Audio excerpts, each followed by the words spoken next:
Hi, everybody. This is Helena Hart. Welcome back to my Master Your Magnetism podcast. I'm talking with Matthew Coast again today, my very good friend and fellow coach. Welcome, Matt. Thank you for being here. Thanks for having me. You're one of my favorite people, Helena, and it's an honor to be here. So thank you. Thank you. Yes, we always have so much fun recording these episodes together. For those of you who aren't familiar with Matt, he is a very, very good friend of mine. He's actually the whole reason I'm on YouTube in the first place. So I have a lot to be grateful for just knowing you and working together over the years. Matt has also helped hundreds of thousands of women find and keep lasting, committed relationships. He's a world-renowned dating and relationship coach for women. And Matt, you actually have a brand new free webinar that you're offering for a limited time just for women in my community. Is that right? That's right. I'm so excited to offer this. I know I got to see you a few times recently, and you were telling my husband and I on Christmas that you were so excited for this webinar, and it's finally here. And so I'm just thrilled to be able to offer this completely free to women in my community. We'll talk a little more about that at the end, but let's dive into this topic. I'm really looking forward to this one. We're going to be sharing 7 questions to ask when you first start dating a guy. And I think some of these are really crucial things to know to make sure you're on the same page before getting invested or jumping into a relationship or getting serious with someone, right?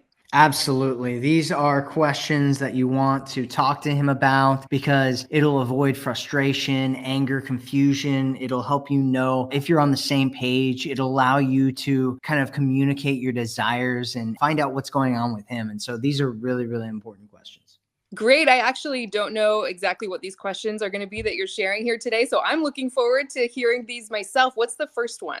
Sure. So the first question is really important if you want to kind of be on the same page. It's something I call his communication blueprint, and it's about seeing what's normal in terms of how often he wants to talk to you. And that way, you know whether he's pulling away or whether this is normal behavior. That way, you're not freaking out if it is normal behavior. And if it isn't normal behavior, then it's okay for you to freak out. And the question is, how often do you think it is normal to talk to someone in a relationship? And there's a bunch of different ways that you can kind of frame this. And one of the best ways I think to do it is to go to an extreme and be like, hey, you know, those couples that talk all the time on the phone or they text constantly and in touch with each other all the time. They're like in the bathroom and the shower. They're just talking to each other all the time. Like, what do you think about that? And basically it sets up a frame of allowing him to be like, oh, well, that's obviously way too much. And then opening it up to this conversation of like, well, what do you think is normal if you're dating a woman to be in contact with her and talk to her? What do you think is normal there? And basically what it's doing is it's going, hey, what is normal behavior for you? What, if you're in a dating situation, do you think is normal? And some guys are going to want to talk once a week. Some guys are going to want to talk a couple times a week. Some guys want to talk every single day. And it's the same for women.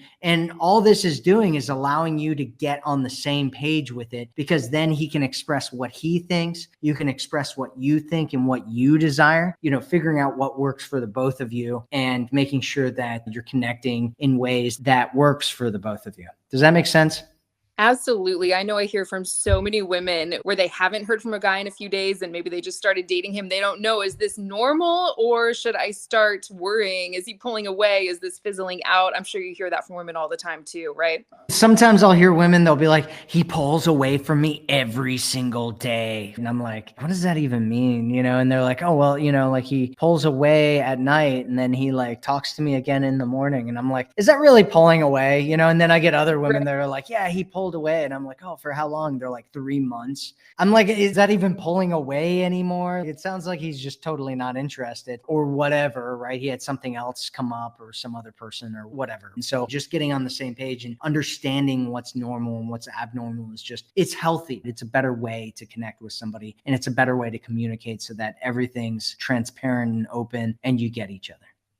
Definitely. And I like the lighthearted way you brought it up too, because I would imagine you would say with all of these questions, it's not just like sitting a guy down on the first or second date and interviewing him and going down these lists of questions, right? It's important how you frame it. Yeah, I mean, not unless you just want to completely turn him off and make him think that you're like the most boring, annoying, obsessive, crazy person that he's ever met in his life. And that's kind of a joke for anybody that doesn't get my humor. But really, I see it a lot where, you go on these first dates or second dates and you're just like, I don't want to waste any more time. And so you just go off this checklist of like, what's your relationship like to your mother and all these different things that are important questions and important things, but it's not going to make you connected to somebody. It's not going to make somebody feel inspired by you or want to create something different or build or grow or any of those kinds of things. And so you don't want to throw all these questions out in the first date. And some of these questions you can ask on the first date, sometime in the date, and you're just having fun, right? The first couple of dates is just to find out if you want to continue seeing each other or not. It's not about locking them down and figuring everything out. No matter what you do, it's going to take time to figure out who this person is. And there's certain things that you can do to make that time shorter. And there are certain things that you can do that will just completely destroy everything. And so this is how to make that time shorter, but still have a great connection.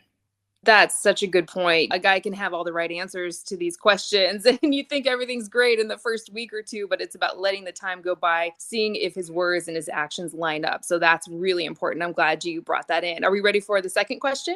The second question is really about understanding what makes him feel connected, what drives his heart, what makes him feel good when he's around you. And this is kind of the general gist of what you want to ask. And it's, what is something that makes you feel loved when you're in a relationship? And it's really important that you ask it in this way, because there's this thing out there called the love languages. Maybe you've heard of it. And there's 5 of them, and those are really good, but it doesn't actually tell you what makes him feel loved. What it tells you is, what are these general categories of things, which can be really, really valuable. But what's even more valuable is if you're talking to a guy and he tells you, hey, you know what really makes me feel loved is when, a woman just thanks me for opening the door for her. What really makes me feel loved is when my girlfriend comes over and just grabs my shoulder or something like that, or puts her arm inside of my arm, or just lets me take care of something or whatever, right? And so you get to understand who this man is really, and you get to understand what really makes him feel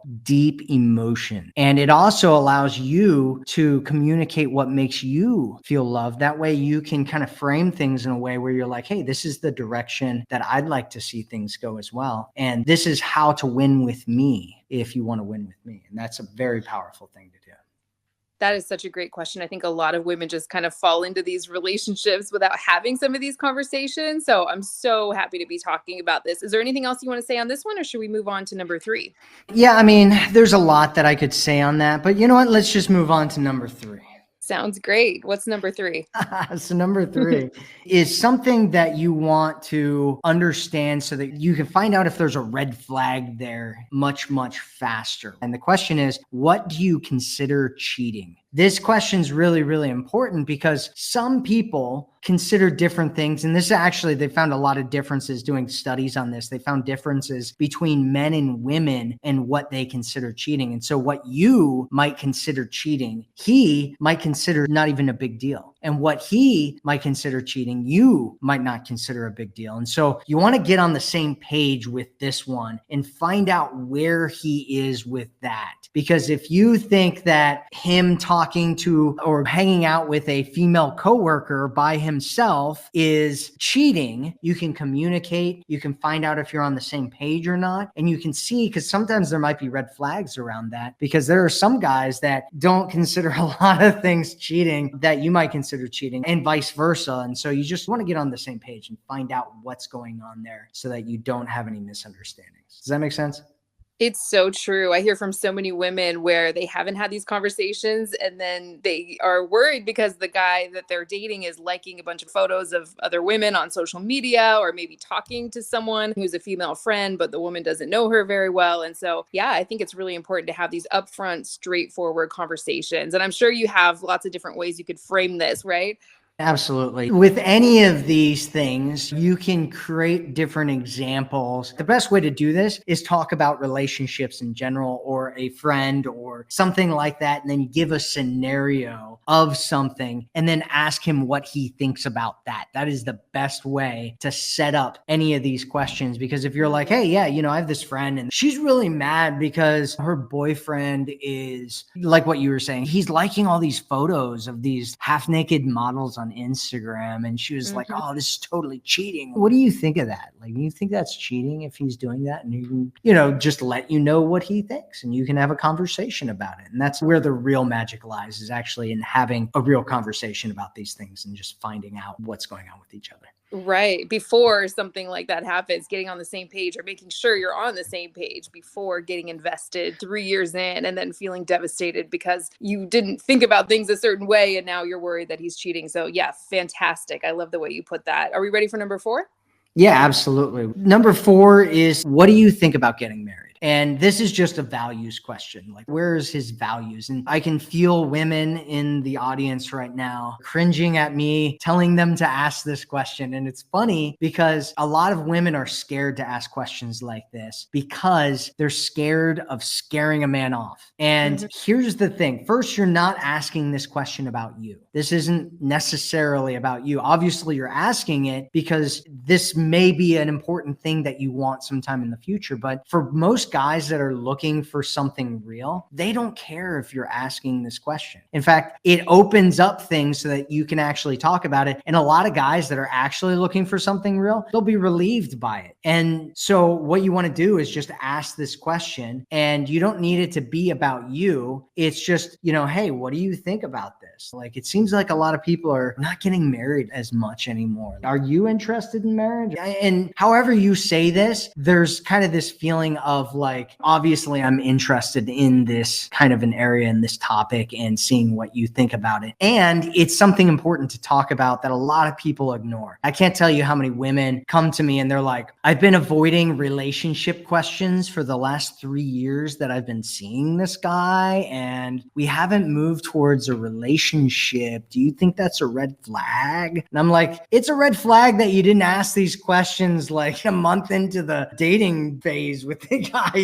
So yeah, you're not necessarily looking to hook him in or anything. And if he's a reasonable guy, he realizes that you're not necessarily looking to hook him in. And it's something that's important to talk about and know because, maybe you're not interested in marriage. I know a lot of women that are in my community aren't interested in marriage, and you just want to find out whether you guys are on the same page or not. And if he's afraid of talking about this, that's great, because that tells you where he's at with this. And then you can know that you can't take this guy seriously because he's getting up and running out the door when you're talking about any kind of serious relationship or marriage or something. So if he's a healthy human being, even if he's not necessarily looking for marriage, he's happy to talk about this conversation. And if he's not a healthy human being, then he's probably going to run the other direction. Does that make sense to you too? Definitely. I'm so glad you brought this one in. My husband and I have actually recorded episodes together where we've talked about this and said, actually, the earlier you bring this up, the sooner you have this conversation, the less high stakes it feels. Like that example you gave, if you've been dating a guy for 3 years and you have no idea if he ever wants to get married, you've invested all that time and energy and emotions on him, bringing this up can feel like such a big deal and it's so high stakes. But if it's just been a few dates, you can go ahead and say that because you're not saying, I want this with you, let's figure this out right now. It's just not a big deal at all. How do you feel about getting married one day? Is that something you see yourself doing? Is that something you want? Or what kind of relationship you're looking for? These are things that you have a right to know if you're thinking about investing time in someone, right? Yeah, absolutely. And coming from a place of believing that you're valuable and that your desires are valuable and that your voice is valuable and that what you ultimately want is important, coming from that space, just looking at questions like this, it should just become a natural thing. And the less pressure you put into the question, the less big of a deal it is, right? If you get to the place where you're just like, hey, I can ask whatever questions and it doesn't really matter because I'm coming from a place of being confident in myself and just like, hey, whatever, we can talk about whatever, right? The less big of a deal it's going to be when you have these questions. And so if you are at a place where you're feeling really hesitant about it, just start practicing talking like this this. Just go on some dates where you just go out and you just start practicing speaking what it is that you want, speaking what it is that you normally wouldn't speak because you're afraid and you don't really normally value your voice as much. And so taking on this idea that your voice is valuable and that your desires are valuable and then speaking it can be a game changer for you in your life. It really can. I'm just loving all of these questions. Matt, are we ready for number 5? Yeah, let's do number 5. So this is something where you want to find out what kind of fire he has in his life. What's his life like? What does he have desire for? Also, this question actually creates a connection between the two of you. It creates positive emotional intensity and association, which can sound a little bit intimidating, but really it's a powerful thing that can make him desire you and want to be around you. And actually, if you ask questions like these to your friends, you'll actually have better relationships with your friends. And so the question is, what are you passionate about? And it seems like a very simple question, but it's very, very profound and very powerful because what you focus on, you feel. And so if you want him to feel good thoughts or feel good feelings around you, if you want him to feel passionate around you, if you want him to feel excited around you, if you want him to feel a lot of good things when he's around you, then what you want to do is start shifting his focus towards things that he has good emotional connections to in his life. And one of those things is what he's passionate about. And you also get to find out, does he have any passions or does he not have any passions? It's not always somebody's work that they're passionate about. And so it's really valuable and can be really good if you just find out, what is he passionate about? This is just a great question in so many different ways. It can help you support him in ways that maybe he's not even being supported in his life. A lot of people, a lot of men specifically, don't have people who support them in their passions in their life. And if you can find out what his passion is and be supportive of him in that, it'll make him feel more passionate around you. It'll make him feel more supported by you than almost anybody else in his life. It'll make him feel lots of good emotion when he thinks about you and when he talks to you and when he's around you. And that can do so many great things, especially when you're dating a guy.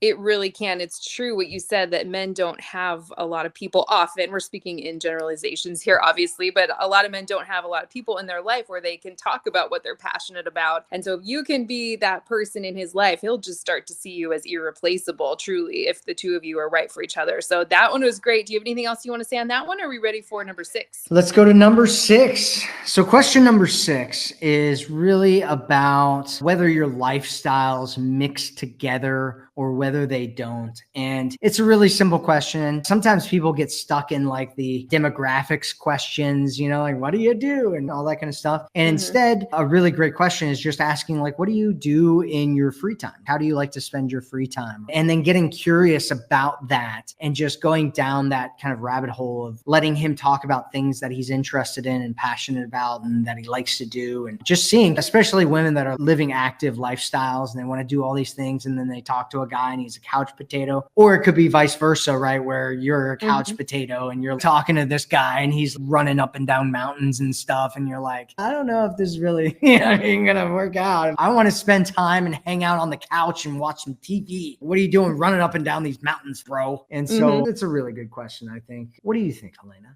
Yeah, that'll reveal a lot about what a person values. I think what they're into is what they're doing. So they might want to be an active person. They might have this idea that they want to go hiking every Saturday morning and things like that. But what they're doing currently with their free time is a pretty good indicator, I think, at least, of what the future is going to look like with them, right? Yeah, absolutely. We all live in patterns, and you want to find out what this guy's pattern is. Where's he at? Because objects in motion stay in motion until they're acted on by an external force. And so if he's staying in motion, or let's say he's not staying in motion because he's a couch potato, that's something you want to find out about, and you want to find it out soon. Definitely. So are you ready for that last question you should ask when you first start dating a guy? Yeah, absolutely. So last question is a very important question to find out about how he handles conflict. This way you know what's going on. You know, we talked about normal versus abnormal earlier. Well, this is going the other side of it. You want to know how he's going to behave when he's running into conflict and then decide early on whether you even want to deal with it or not. And the question is, what do you do when you feel stressed out or how do you handle stress or something like that. And with all these questions, a lot of times a good thing to do is even go first, because it makes the conversation a little bit more smooth when you're talking to them. Like, I had a rough day the other day, and I just wanted to like go to the spa and like get my nails done and all that kind of stuff. What do you like to do when you're stressed out or you're just having a tough time or something? And then you'll be like, I like to go to my man cave and play video games, and who knows what he does when he's stressed out. But it's an important question to ask because it will tell you what's going on with him. That way, when he's stressed out and he tells you that he disappears for, a week at a time when he gets stressed out, you're not surprised by the fact that he disappears for a week when he gets stressed out. And you can decide beforehand whether it's something that you want to deal with or not, and just kind of get on the same page with it. Does that make sense?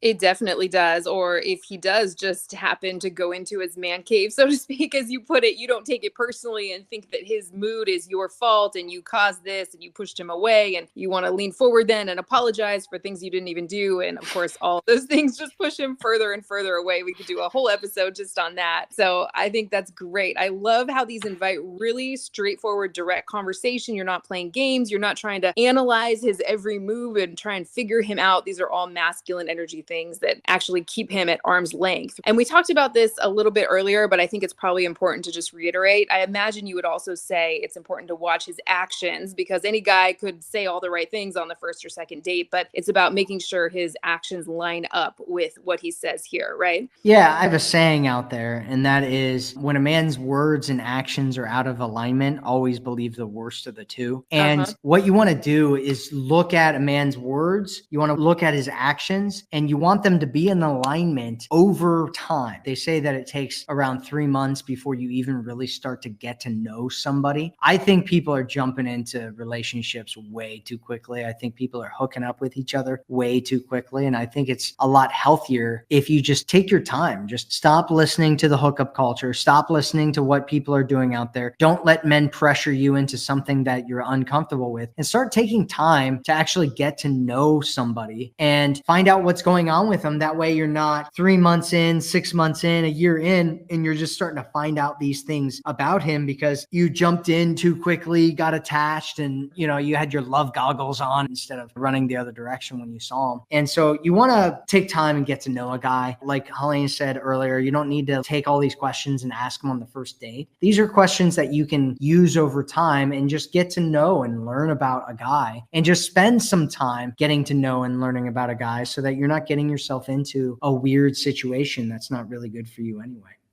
It's so important. I just want every woman in the whole world to have this information. It'll just save you from years of pain and heartbreak and frustration. We've all been there. These things that I teach now, I just wish I knew 20 years ago. It would have made my love life so much more smooth and easy. So is there anything else you want to say on these 7 questions or this topic? Are we ready to talk about your free masterclass? Yeah, let's talk about my masterclass. Great. Yeah, I know it's being offered for a limited time, totally free, just for women in my community. That'll be the first link in the show notes. So just scroll down. If you're listening on Spotify, you might have to click see more. If you're listening on YouTube, just click the title of this video, click where it says 7 questions to ask a guy before you get serious with him. That'll open up the description and it'll be the first link in there. I'll also add it to the comment section if I can. What do you have to say about this masterclass, Matt? I'm so excited to share it with the women in my community. Yeah, so if you're just tired of swiping left and right, getting nowhere with guys, going on one boring date after another, talking to guys that are going nowhere, you're just tired of guys that just want to hook up with you and you feel like you're going to be single for the rest of your life, I suggest that instead of going through any more pain, that you come to my masterclass. I will show you proven ways. I've been teaching in the dating industry for about 19 years now. I've been teaching on the women's side for about 10. And I have found some of the best ways that women can attract the right guy into their life, exactly what to say to draw him in closer and create a better connection with him. I'll show you everything that you need to know to go from where you are right now to being in an amazing relationship filled with passion and love, where a man values you, you feel safe, he cares about you, wants to get to know you, and you guys live happily ever after. So come to my masterclass because I will deliver the results, and I'm going to let you know exactly what you need to do in order to get into that relationship you want. That sounds amazing. And it's completely free, right? For a limited time at least. So if you're listening to this podcast, definitely go sign up for a time that works for you. Is that how it works? Yep, it's totally free. So go and check it out. If you want me to help you with your love life, if you're frustrated, you're not sure what to do, we have proven methods. What I've done is I've looked at everything and I've said, okay, what would guarantee that a woman gets into the relationship that she wants to be in? And we've looked at study after study after study. We've worked with hundreds of thousands of women, and this is what will guarantee that you end up getting into the relationship you've always wanted to have. Perfect. I highly recommend checking out anything Matt has going on. I always say this, but there's only a very tiny handful of coaches that I recommend working with. And Matt is definitely one of them, at the top of that list. So please check out his masterclass while it's still being offered free to the women in my community. Again, that's the first link in the description or show notes. Anything else you want to say before we close out here today, Matt? It's just been an honor to be here. Thank you so much. I respect you so much, Helena. I respect your work, and I appreciate you allowing me to be on here and talking to your audience. So thank you so much. Same here. Thank you so much. Every time we do an episode, I think we should probably do so many more of these. The time just flies by. So I hope everyone got a lot out of this. Make sure you're following my podcast so you don't miss any of my new episodes. I have new episodes coming out every single week. Just click the follow button on my podcast homepage. You might have to click the 3 dots if you're listening on Spotify or Apple Podcasts. And you don't want to miss any of my new episodes coming out. I have some great ones to share over the next couple weeks. So thanks for listening, everyone. Matt, thank you again. Hope to talk with you again soon.